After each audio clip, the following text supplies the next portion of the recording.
Les impressions de Louisa après avoir contemplé la gloire des anges et des saints dans le ciel. Comment puis-je décrire les subtilités de l'amour de mon aimable Jésus, qui avec générosité, et même avec excès, contracta son mariage spirituel avec moi et me donna mes nouvelles règles de vie. À plusieurs reprises, il emporta mon âme avec lui dans le paradis, pour que je puisse y entendre les esprits bienheureux chanter sans cesse des hymnes de gloire et de remerciement à la divine majesté. Je contemplais les différents cœurs des anges et des saints. Tous étaient immergés dans la volonté de Dieu, absorbés par son immensité.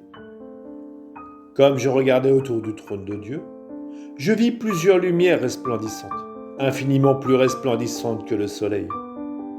Ceci me permit de voir et de comprendre les vertus intrinsèques et les attributs de Dieu qui, dans leur essence, sont communes aux trois personnes divines. J'étais capable de comprendre que des âmes bénies, ensemble ou en succession, jouissent de cette lumière et en restent ravies. Et malgré les siècles sans fin de l'éternité, elles ne comprennent jamais complètement Dieu. Ceci parce que les esprits créés ne peuvent pas comprendre la majesté, l'immensité et la sainteté de Dieu, un être incréé et incompréhensible. De ce que j'ai vu et appris, j'ai aussi compris que les esprits angéliques et les bienheureux participent aux vertus de la Trinité quand ils baignent dans cette lumière. Tout comme quand nous sommes exposés à la pleine lumière du soleil, nous en sommes réchauffés. Ainsi, les anges et les saints en présence du soleil éternel de Dieu au paradis sont investis de l'éternelle lumière, et ainsi ils ressemblent à Dieu. La différence est que Dieu est essentiellement infini par nature, alors que les esprits bienheureux et angéliques sont limités. Ils participent aux attributs de Dieu seulement selon leur capacité propre et limitée. Dieu, le soleil éternel et infini, donne tout de lui-même sans jamais rien perdre, alors que les créatures, qui sont essentiellement participantes, ressemblent au soleil éternel, seulement selon la très petite grandeur et magnitude de leur propre soleil. J'ai nettement l'impression que tout ce que je viens de dire est inexact et inadéquat. Car ce que j'ai appris dans ce voyage béni pourra certainement pas être bien compris à partir de mes mots. J'ai l'impression globale de ce que j'ai perçu, mais je ne peux pas clairement la raconter. L'âme sort de son corps pour un bref temps, elle est transportée dans ce royaume béni, puis elle revient dans la prison de son corps. Il est impossible de raconter tout ce qui est vu et appris. L'expérience d'une âme à qui Dieu donne un exemple, ce qu'il veut qu'elle comprenne, peut être comparée à celle d'un bébé qui peut à peine balbutier et qui est exposé à une grande performance théâtrale. Il voudra dire beaucoup de choses de ses impressions, mais parce qu'il ne sait pas comment le dire, il a honte et reste muet. Si ce n'était de l'obéissance, j'aimerais mieux rester muette comme un enfant. Je ne peux que dire absurdité après absurdité. Je continuerai cependant en disant que je me suis retrouvé marchant avec Jésus, mon époux, dans cette patrie bénie, parmi les cœurs des anges, des saints et des bienheureux. Parce que j'étais une nouvelle mariée en cercle, ils nous faisaient la cour et participaient en même temps que nous aux joies de notre mariage récent. Il semblait qu'ils avaient oublié leurs propres désirs et qu'ils étaient intéressés seulement aux nôtres. S'adressant aux saints, Jésus dit : « À cause de sa fidélité à ma grâce, cette âme est devenue un triomphe et un prodige de mon amour. » Puis il me présenta aux anges et leur dit : « Voyez comment mon amour pour elle a tout surpassé. » Il me plaça ensuite dans le siège de gloire pour lequel il m'a rendu digne.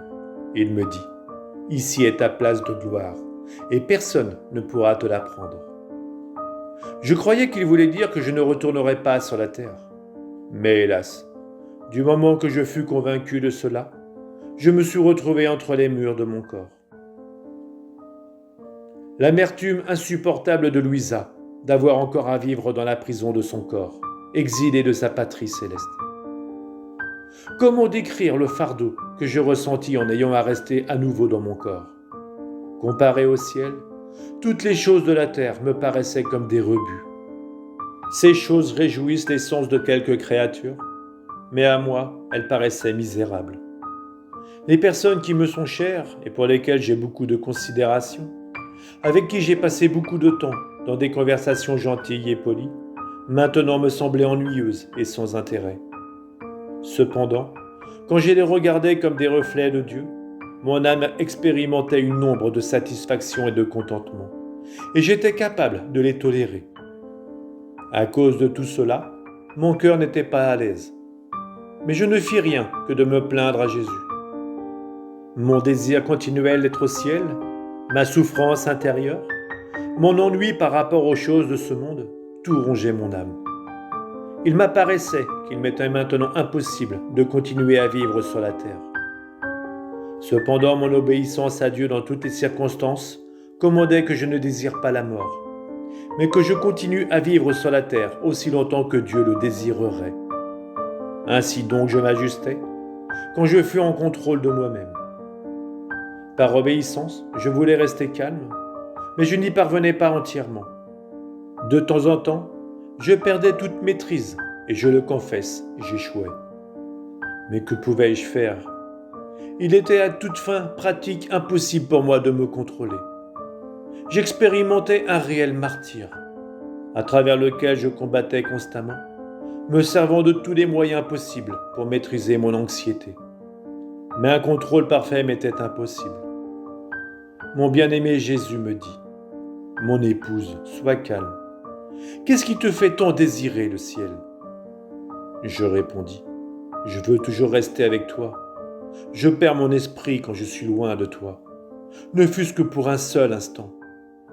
Je veux te rejoindre à tout prix. » Alors Jésus me dit : « Très bien, si c'est pour cette raison, je te plairai en restant toujours avec toi. » Je répondis en disant : « Je serais satisfaite si tu faisais cela. Mais tu disparais, ce qui est la même chose que de me laisser seule. Au ciel, il n'en est pas ainsi, parce que là, tu ne peux pas disparaître. Mon expérience me le prouve. » L'héroïsme de Louisa d'accepter de revenir dans son corps après avoir visité le ciel plusieurs fois. Jésus s'est blagué avec ses créatures. Pour ceux qui ne le sauraient pas, je dirais comment il a blagué avec moi plusieurs fois. Par exemple, pendant le temps où j'expérimentais ces anxiétés bénies, Jésus vint à moi à la hâte et dit : « Veux-tu venir avec moi maintenant ? » Je répondis : « Pour aller où ? » Il dit : « Au ciel. » Et moi : « Le penses-tu réellement ? » Lui : « Oui, oui. Hâte-toi et ne tarde pas. » Je repris : « Très bien, allons-y, même si j'ai un peu peur que tu veuilles te moquer de moi. » Jésus ajouta : « Non, non, je te le dis vraiment, allons, je veux te prendre avec moi. » En disant cela, il attira à lui mon âme de telle manière que je me suis senti sortir de mon corps, et dans un instant, je me trouvais avec lui dans un envol vers le ciel. Oh, le bonheur de mon âme ! Je croyais que j'allais quitter la terre de façon permanente, et que ma souffrance par amour pour Jésus était seulement un rêve. Nous arrivions dans les hauteurs des cieux. Je commençais à entendre les chants harmonieux des bienheureux. Je priais Jésus de rapidement me conduire vers ce concert céleste. Mais graduellement, il ralentissait son vol pour que tout se passe plus lentement. Voyant cela, je commençais à soupçonner que je n'allais pas vraiment rentrer dans la céleste patrie avec lui. Et je me suis dit en moi-même : Jésus blague avec moi.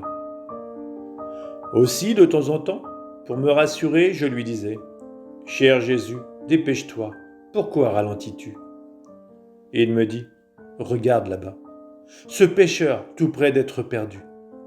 Descendons sur la terre encore une fois. Essayons de rendre son âme contrite.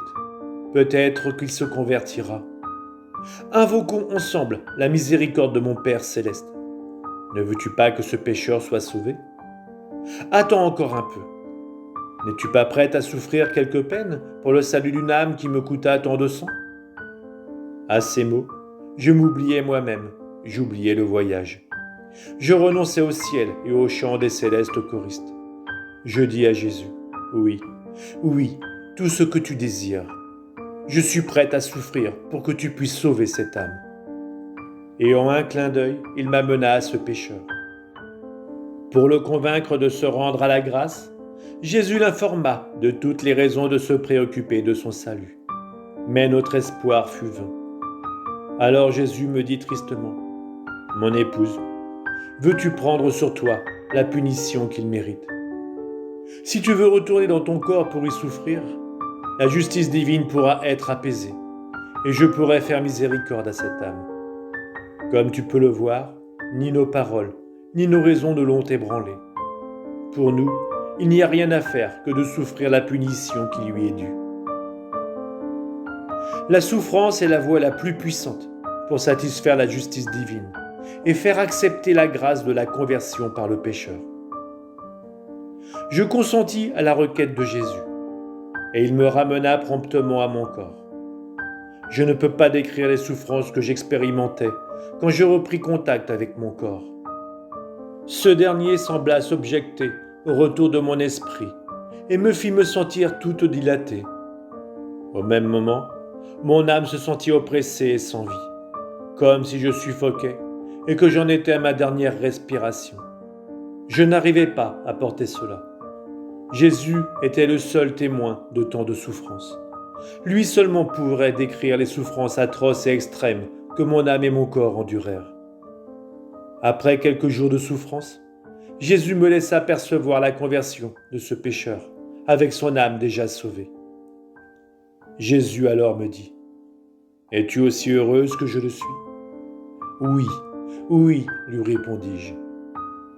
Je ne peux pas dire combien de fois Jésus répéta ces blagues.